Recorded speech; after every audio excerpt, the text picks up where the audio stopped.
Now, about a year and a half ago, I was in an auction over at Coin Cruise.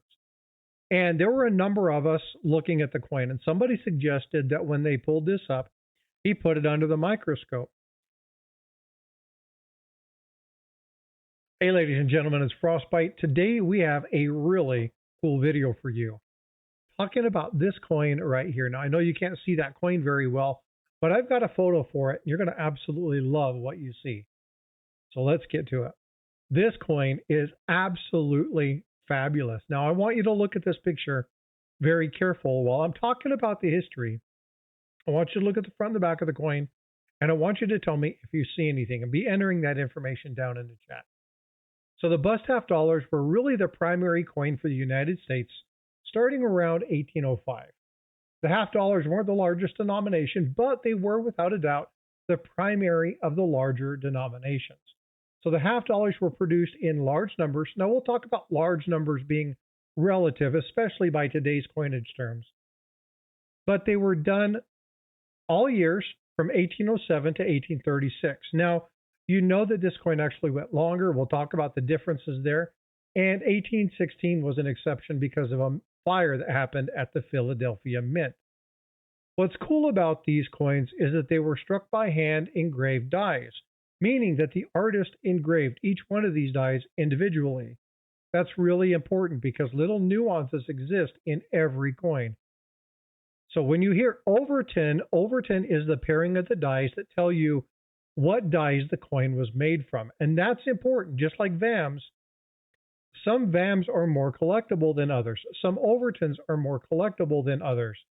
But it's not the error number. What it is the classification of the pairing of the die.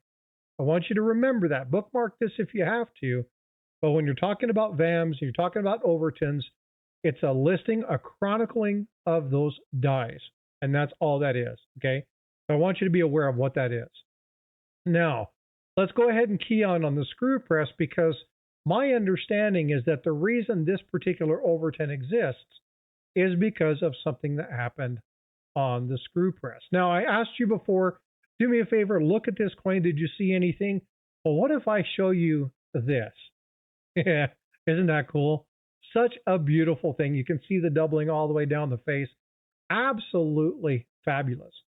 Now, this coin, as stated before, was minted 1807 to 1836. Now, the coin actually went to 1838. We'll talk about why there are 3 years that have differences in them. But this coin was originally designed by John Reich, and originally engraved in the capped design. Now, the design continued until 1836, but it was because of the invention that happened that it changed, not because of the coin itself. So there wasn't a design element necessarily that need changed, although there was something that changed on the coin. But it was because of the advent of technology that caused the shift. So as we talk about that, we have to talk about the screw press. So for the first 40 years at the Mint, which was located in Philadelphia, coins were struck on screw presses.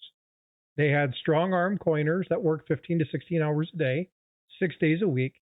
And in that time frame, they were only able to mint about 1 million coins in the first 3 years. Now, when we talk about large numbers, I want you to take that into the retrospect to the billions of coins that we produce each year now. I mean, just in Lincoln cents, you got, 1-2 billion coins just in those now. So I want you to take that term, a large number, relative. Prior to 1836, the collars weren't used on the coins. Now, this is extremely important because, as I stated, because that collar wasn't there, it allowed this coin to bounce, shift, move, whatever, causing that, okay, on the particular coin. So again, it was the technology. Now, I have a friend who is very well known in this community, and I'm going to try to talk with him a little bit more, have him on one of my live streams in which we can talk about this particular coin.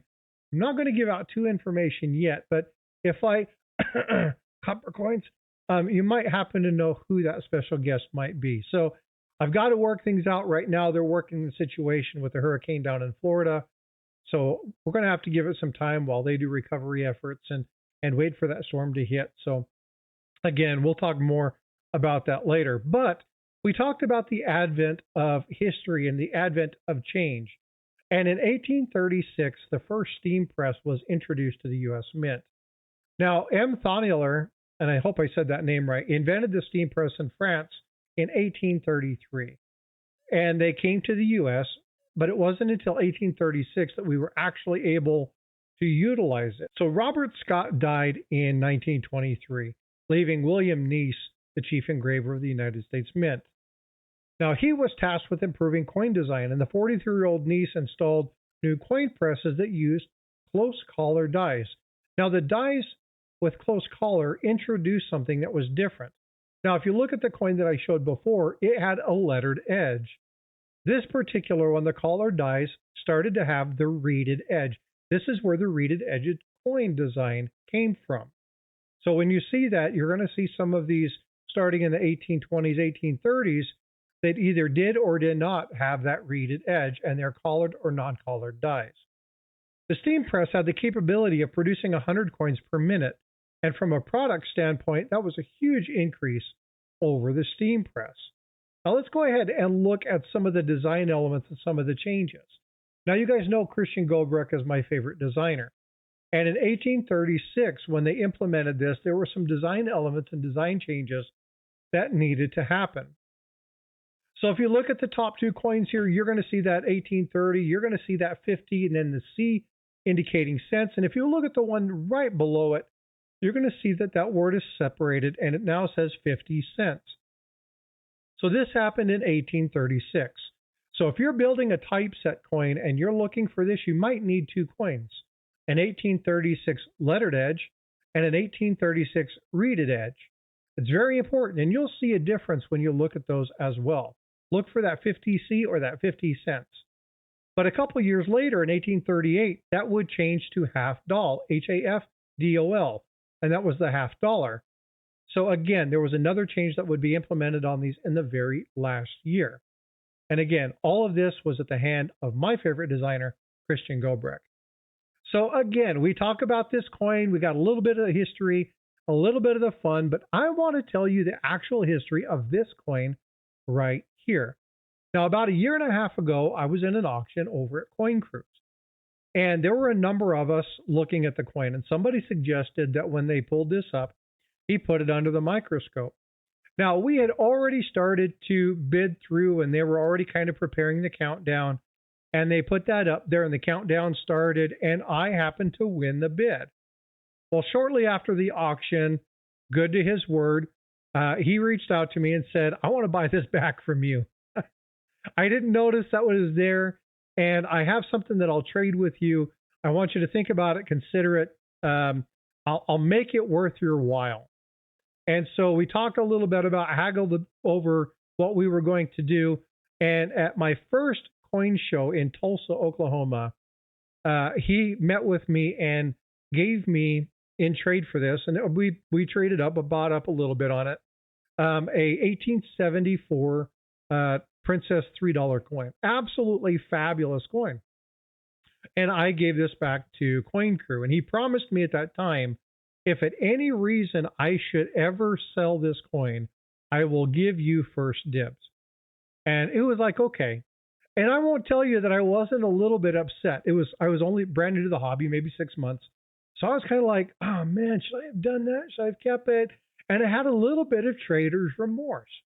Well, I think Keith knew that, because here we are year and a half later, and he told me live on one of his things, hey, Frosty, I told you a while back that if I ever decided to sell this, I would give you first dibs. I think you'd have more appreciation of the coin than I would. I've done videos on it. I've kind of looked at it, studied it a little bit, but I think it belongs with you. I think you would appreciate it more. And I got to tell you something. I was initially like, oh, I knew, should I give that coin up? But I am all about integrity, and I'm all about a person of their word. And Keith stood by his word. And so, Keith, I want to thank you so much for giving me the opportunity to get this coin back. This coin is getting put into a place of honor. I absolutely love this coin. It's also going to be an extremely good teaching tool. It's going to give me the opportunity to talk to people a little bit more in depth about the screw press and actually have a couple experts on to talk about what happens when and how this coin would have created that beautiful little doubling there on the front of the face. And in some cases, even a tripling. Now, we know this as machine doubling, but back then it would have actually been strike doubling, something a little bit different. So we'll talk a little bit more about that. We'll dig more in deep. So pay attention to when I do that. When you see this photo next time, make sure you attend because this is going to be something that's really cool. The other thing that I want you to do is I want you to check out one of these two videos because there's a lot of good information in these, and I guarantee you that at least one of these is going to be something that you want to know. If you haven't already, do me a favor, smash that subscribe button, like, follow the channel, comment down below, tell me what you think about this, and if you haven't already done so, go over and smash a like over at Coin Cruise as well. All right, folks, be well, be blessed. I love you all, and I will see you in the streams. Take care.